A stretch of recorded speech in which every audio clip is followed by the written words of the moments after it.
Meditations for every day in the year by Bishop Richard Challoner.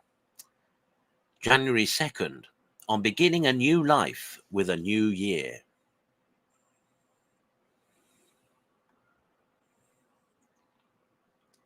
Consider first, how many years of your life are now past and gone? How long it is since you first came to the knowledge of good and evil? And in what manner you have spent all this precious time, given you for no other end, but that you might employ it in the love and service of your God, and in securing the salvation of your immortal soul. Alas, have any of these past years been spent in such a manner as to answer this great end? Is not that one and only business for which you came into the world still to be begun? Have not all these years, which one after another have flowed away into the gulf of eternity, been utterly lost to your souls? It is well if they have not, considering how soon the greatest part of Christians, after their coming to the use of reason, fall from the grace of their baptism.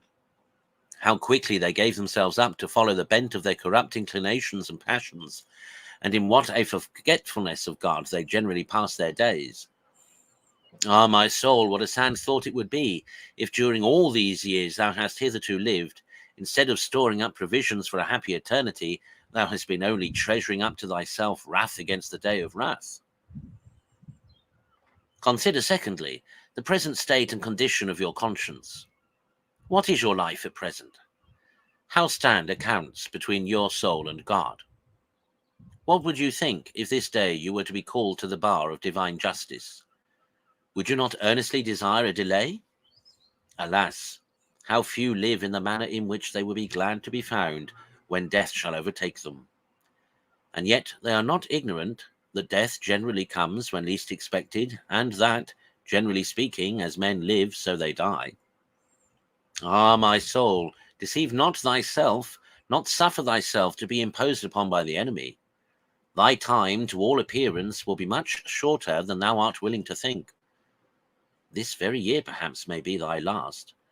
It will certainly be so to many thousands who expect it as little as thyself. Set then thy house in order now.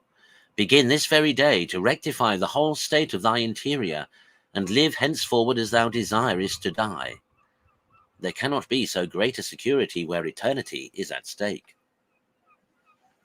Consider thirdly, that the mercy of God has borne with you for so many years past, and, notwithstanding all the provocations of your repeated crimes and perpetual ingratitude, has brought you now to the beginning of this new year, out of a sincere desire that now at least you might begin a new life, and such a life as might secure to your soul that true life which never ends.